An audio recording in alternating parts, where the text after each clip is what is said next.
morning, everybody. Happy Monday. Today is Monday, September 1st. Oh my goodness, can you believe we're already in September and the summer has long passed? Well, let's go ahead and get started. New day, new month, new devotional. Today we're going to be starting our Things Happen in Threes journal. I can't believe it's here. But before we get started, I just want to make sure that we've got everything we need to get this party started. As always, there will be coffee. Our Bible bag with all the supplies we need is close by.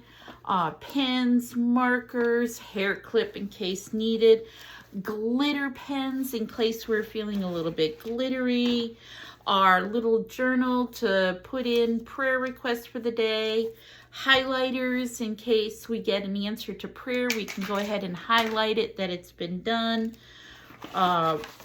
Regular pens in case we want to write, and of course our real journal for the real journaling process as we're moving forward. But we're going to just focus on our Things Happen in Threes. Now, for everybody that's new, let's talk about what we do in our book. Now, most days, some days, as God leads, we talk about things He shows us in the Bible that He's highlighted in threes. As humans, we tend to remember things and learn things in threes. It tends to stick in our head a little bit better. And so over 500 times in the Bible, He teaches, He shows us, He uses examples of, He really kind of brings to mind more things in threes so that we can hear it, see it, and learn it and bring it to our hearts better. And just remember it better. And so I too tend to try to find examples of that throughout Old Testament and New Testament as we're going forward. So we will continue to do that through the month of September. But the big thing that I really want us to focus and work on together is each day, Monday through Friday, we have opportunities where we can focus on Things Happen in Threes. Now, the first thing that I like to do when we get together is every day we want to start with focusing on 3 people. Now that completely is up to you. Sometimes I like to take 3 people that I know and really focus in on them, because we all know that if we are focusing on ourselves, we tend to be burdened. We tend to just overwhelm our own personal thoughts with what's going on in our lives. But if we focus in on other people, we tend not to be burdened by our own overwhelming thoughts. But if we're focusing on other people and helping others, we tend not to be so self-motivated, but we're focusing in on what motivates others and helping others and relieving the pressure of others. Even if it's just through a quick text or a phone call or preparing a meal, or, maybe it's carpool season again with school.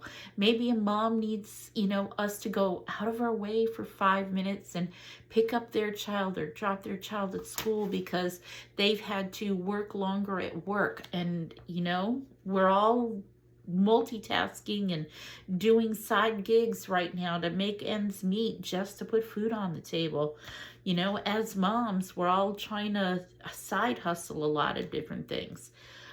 Sometimes we need to help a mom out by doing these things, by maybe stepping out of our own box to do something. Maybe we need to do that too. So as you're writing down the name of 3 people here that you want to focus on, pick 3. Is it for a day, a week, for the whole month? Completely up to you. Write their names down, and as you're bonding with them over the day, the week, the month, write down what they need. We forget. If they may mention something through the day, through a text or a conversation, write it down so you don't forget. Okay? Maybe they mention they have a child's birthday coming up. Write it down when that birthday is coming up. Sometimes helping them out financially, even just by helping them get cupcakes at school for their kid's birthday, might be the thing that they're needing, or help them with the stress level of what to do, when to do it. Maybe they have no idea how to do what to do.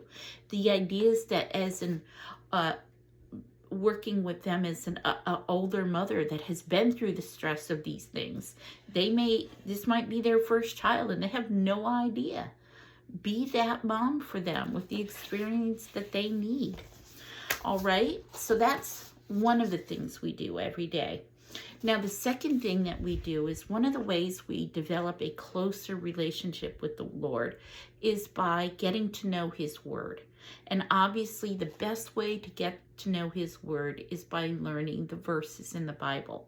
And we do that by reading His Word, by writing His Word, and applying His Word. So every day there's going to be a verse that's in my devotional. And we will read it together every morning. And then over here is a section for you to write it. And then after you write it down here, talk about how this verse applies to you. Now, some days a verse is just going to be a verse. It's not going to have a real specific newness to it. And other days, you're going to read a verse, and it's like you've never read it before. It's going to pop at you.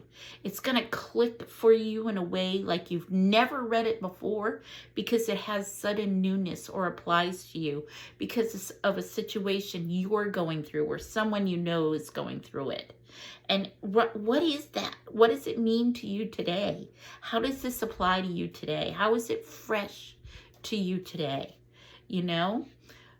Some days you discover you have breast cancer, or your daughter or your niece or your cousin has breast cancer. And this has newness for you today. So today's verse is John 20:15-17. He asked her, "Woman, why are you crying? Who is it you are looking for?" Thinking he was the gardener, she said, "Sir, if you have carried him away, tell me where you put him, and I will get him." Jesus said to her, "Mary."